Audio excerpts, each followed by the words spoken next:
அங்க பாருங்க, இதுதான் சொன்னேன் சர்ப்ரைஸ் அப்படின்னு. எதுக்குன்னா பாத்தீங்களா, இது எல்லாமே சீட்ஸ் இது எல்லாமே போட்டுட்டு இங்க உட்கார்ந்துட்டு நாங்க ஜாலியா அப்படியே பார்ப்போம். எங்க ஹஸ்பண்ட் வந்து அந்த எப்படி இருக்குதோ அதே மாதிரி பண்ணிருக்காரு. நம்ம தியேட்டர்ல எப்படி சீட்ஸ் எல்லாமே ஸ்பெஷலி ஆர்டர் பண்ணிட்டு அப்படியே தூங்குறதுக்காக.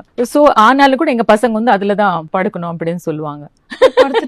மேம் என்னன்னா உண்மையா சொல்ல நான் நிறைய கேள்விப்பட்டிருக்கேன் மேம், பெரிய பெரிய ஆர்டிஸ்ட் வீட்ல அந்த home theatres they've got the rooms like, but நிஜமாவே it's a first time நானும் ப்ளே ரூம் சொல்றாங்க போல அப்படின்ற அளவுக்கு நினைச்சேன். பிகாஸ் கிராண்ட் டாட்டர்லாம் இருக்கும், நான் அப்படி கற்பனை பண்ணேன். Oh my god, this is the first time ma'am. Please if you don't mind, அப்படியே கொஞ்சம் லைட்டா உட்கார்ந்துடலாமா? ப்ளீஸ் நான் ஹஸ்பண்ட் கிட்ட சொன்ன வேண்டாம் நீங்க கட்டாதீங்க, சோ மச் மணி எல்லாம் வெளியில போகணும், அப்புறம் வந்து வெளியிலே போக முடியாது நம்ம. என்ன தியேட்டர் வீட்ல இருக்கு, ஸ்விமிங் பூல் வீட்ல இருக்குது, ஜிம் வீட்ல வச்சுட்டு எல்லாமே வீட்ல இருந்து நம்மளே பார்த்துட்டே இருக்கோம். நம்ம வெளியில வந்து யாரும் பாக்குறதே கிடையாது. எனக்கு வந்து அவ்வளவா பிடிக்காது. நீங்க என்ன இல்ல நல்லா இருக்கும், நீங்க ஒரு வாட்டி எல்லா இந்த மாதிரி இருந்ததுன்னா ரொம்ப நல்லா இருக்கும் அப்படின்னு சொன்னாங்க. பட் ரொம்ப கம்மி தான் யூஸ் பண்ணிருக்கோம். என்னன்னா ஆஃப்டர் 2 daughters மேரேஜ் ஆனதுக்கு அப்புறம் எங்க சன்னின்ல அவங்க எல்லாம் வந்தா நைட்ல உட்காந்து அவங்களும் பாப்பாங்க, பிளஸ் எங்களையும் புல் பண்ணுவாங்க, நீங்க போறதே இல்ல, நீங்க வந்து பார்க்கவே இல்ல அப்படின்னு சொல்லிட்டு. சோ அப்பப்ப நான் வந்து பாத்துட்டே இருப்பேன், அவ்வளவுதான்.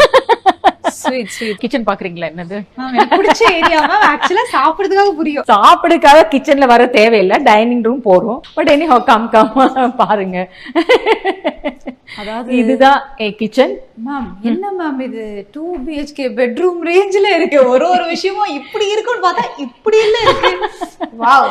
இல்ல அதுக்கு ஒரு விஷயம் இருக்கு, என்னன்னா நான் தான் குக் பண்ணுவேன் இல்லையா. சோ அதுக்காக ஐ டோல்ட் யூ, இது வந்து இட்லில இருந்து எல்லாமே நானே இண்டக்ஷன் தான் பிளஸ் இதெல்லாம் எடுத்துன்னு வந்திருக்கேன். இங்க வந்து சூடா தோசை போட்டுட்டு அப்படியே சர்வ் பண்றதுக்காக இங்க ஒரு டேபிள், அது வந்து ஃபார்மல். அப்புறம் இங்க ஒன்னு விஷயம் பாருங்க, இங்க ஒரு டோர் வச்சிருக்கோம் நாங்க, விண்டோ.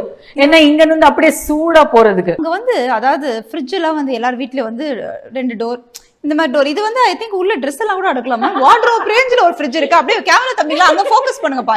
ஏன்பா நீங்க எங்களே ஃபோக்கஸ் பண்ணுங்க பாருங்க. எஸ், இது என்ன மேம், இதுக்கு பின்னாடி நிறைய ஸ்டோரிஸ் இருக்கும் போல இருக்கு. இப்போலாமா மேம்? அந்த டோர் ஓபன் பண்ணி கையால அந்த டோர் ஓபன் பண்ணுங்க, எல்லாம் கை தட்டுங்கப்பா. என்ன இது ஓபன் பண்றதுக்கு? Wow, super. இதெல்லாம் உங்க மெயின்டெனன்ஸ் தான் மேம். இது வந்து எங்க டாட்டர் தான் டிசைன் பண்ணிச்சு, இதுல இருந்தா நல்லா இருக்கும், பிளஸ் அந்த ஃப்ளவரோட அது மேட்ச் ஆயிடும் அப்படின்னு சொல்லிட்டு அவங்க பண்ணிருக்காங்க. இது என்ன மேம்? ஓகே, இது கிராக்கரிக்காக எல்லாமே டிசைன். அதாவது இங்க பாருங்களேன், என்னன்னு சொல்றதுங்க ஒண்ணும் புரியல எனக்கு. என்ன எதை பத்தி பேசுறது? எதை சொன்னேன் இல்லையா, I know just only can open like this, அங்க தான் கிடைக்கும். இப்போ கரெக்ட் that time வந்து everything வந்து ரொம்ப அவங்க இல்ல லைஃப் வந்து ரொம்ப கம்ஃபர்ட்டபிளா பண்ணுவாங்க. நீங்க ரொம்ப அழகா இங்க கொண்டு வந்திருக்கீங்க மேம். சூப்பர்.